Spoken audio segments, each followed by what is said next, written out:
Okay, so ToneX Editor is here, and today I'm going to show you the best 5 tips on how to use it and what you can do with it. And if you stay to the end of the video, I'll show you a bonus tip as well. Let's get into it.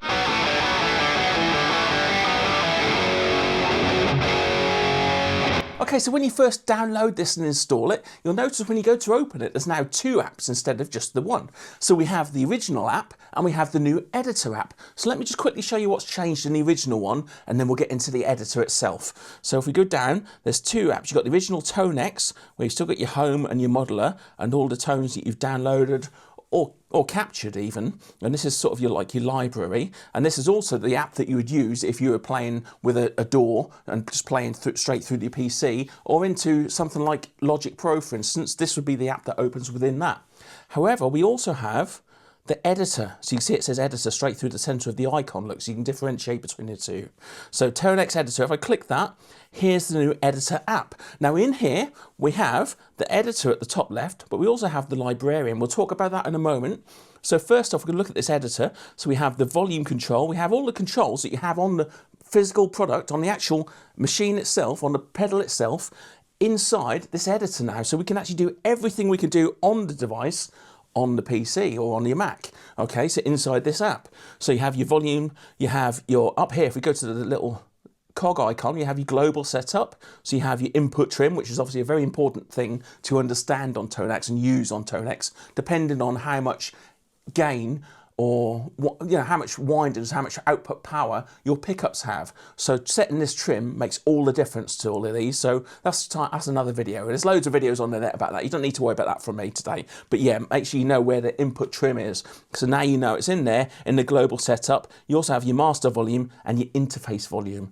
But then we have things like the external control pedal. So if you want to assign any of that, your MIDI stuff, your tuner is in here as well if you want to set that up as well. And then your general, so all your different just global settings, and also what version you're on. Okay, so that's enough of that. We don't need to know about that. That's just boring. So let's get into the good stuff. The really good stuff that we need to look at is about the layout of this ToneX Editor.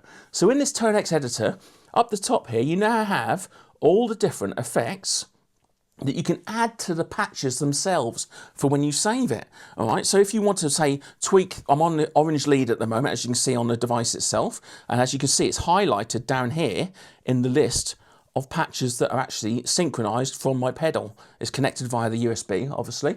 All right, so that's the orange lead. So if we're going to change that, if we wanted to say add the compressor to that, we'll turn the compressor on, do a little bit of a tweak, and then if I click save, it'll sync it and save over it. So now that orange lead, if I go out of that and then come back to it, you've now got the compressor is now on, look. All right, so we have the compressor added to that patch. So we've controlled the pedal effects from the editor itself. Rather than the olden days, you could only put the amp on the actual pedal, and then you had to tweak it all within the unit itself on all the dials and these extra parameters, and it was a nightmare, But now you can see everything going on inside all in one go. So this is all a list of all your patches on your device itself.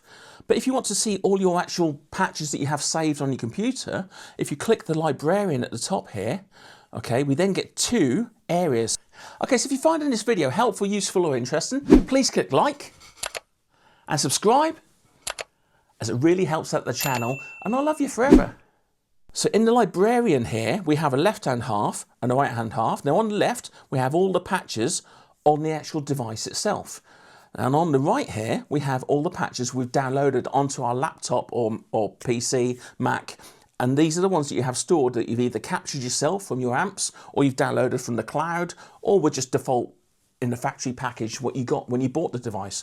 Okay. Now, if you're wondering where your custom ones are, if you press the filter button here, this one here, it's very well hidden. This is one of the few things I think they could possibly improve a little bit on. All right. So if you press this filter button here, you can go to My Tone Models, and you can see your user folders in the middle here. Look. So if you had any there. I haven't got any because I haven't actually done one yet. But if you had any, if you click, you'd see them in the user folders there. All right. So you can either see your factory ones that you got with the device, or any packs that you've purchased, for instance, like the metal gems, etc. All right. You'll see them in here. So you can then select that, and then you'll see them all listed below. All right. So you can actually filter what you're seeing in this massive window of options down to what you specific, so you can actually go straight to where you want to be. And then if you want to load any of these into your device, So say we wanted to, I don't know, bad to the bone. Say we wanted bad to the bone and we wanted to put it in bank 15. So instead of having that thrash one there, what we can do is actually drag bad to the bone over thrash, let go, and it'll give you the option in case you made a mistake and you did it accidentally. So it'll give you the option to either overwrite or cancel the operation. So we'll click overwrite, and then that will then load bad to the bone into that position on bank 15. So there we go. And as you can see on the pedal itself, it updates in real time on the device. So we see the full operation taking effect on the ToneX pedal itself. Now, if you want to make it a bit easier and you want to say trial lots of different patches and you didn't know which one you wanted in that selection on 15A, for instance, what you could do is click this auto load button here at the top middle. If you click that, every time you press one of these on the right hand side, it'll load straight in.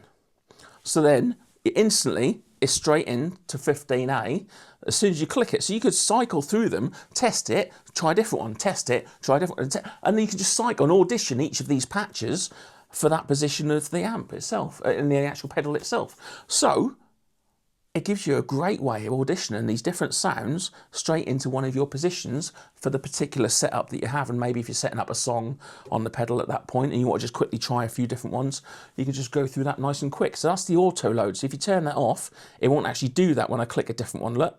But if I actually click auto load, every time I press any of these on the right, it'll go straight into that patch position. So there we go, almost lead. That's now loaded straight into 15A. Okay, so that's the auto load function. So auto load is very handy if you want to audition things. Okay, so if you want to actually load a new patch into here, you have a file on your machine and you want to load a new patch into your library, what you can do is find the patch in your Finder. So if you go straight to your Finder, find the patch itself and just drag and drop and it'll load straight in once you let go into there. Okay, so you just drop it over this half and it'll go straight in. Okay, and then at that point it'll be in there available for you to then drag and drop onto the device itself. Okay, so that's an easy way of importing. If you want to export, you'll see on here that there's a little button just to the right of that little edit button, that one there. Now when that's lit up, if it's a patch that you can export, you'd be able to press that button there and that's the export button, so you can export it to your location of choice on your machine. Okay. So one of my favourite features about the new editor app is that it's bi-directional control. So what I mean by that is if you're controlling it from the app and you're changing you see that on the device itself, the knob is changing the values on the machine, but it also works the other way around. So you can actually turn the knob itself and it'll change on the actual editor app screen as well, live. So you actually got either way, you can do it from the knobs on the device or you can do it from the knobs on the screen and it'll have exactly the same effect. Okay, so let's move on to my final and favourite feature of the new editor software. So let's go back to editor. All right, so say I'm going to load in this Terror here. We'll load this in. All right, so we've got Terror on the device and we've got Terror on the screen in front of us. All right, and say I'm going to tweak a few knobs, going to change a few things. Okay. And I'll test it out with the guitar and then I feel like it's wrong, I don't like it. All right, we have two new buttons, okay, revert at the top there and we have reset over to the right. Now they do completely different things and this is important, this one. So if you revert, it'll go back to the original settings that patch was saved as before you tweaked it. So if we click revert, it'll go back exactly, those knobs will go back exactly to where they were before I turned them. So there we go, it resets itself back to the original patch saved version. However, if we click reset chain, instead, that'll just put everything at the 12 o'clock position. There you go. So reset chain puts everything in the currently selected element of the patch back to 12.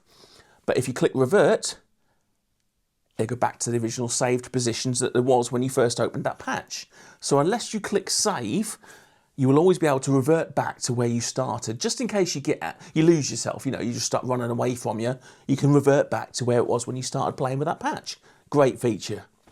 Okay, so that's it for the new editor from ToneX. I think this really is a game changer for this device because it was a nightmare before trying to dial in all the reverbs, the delays on the actual pedal itself. Now we've just got instant graphics just in front of us. We can just do it dead quick and simple, just like all the other modelers.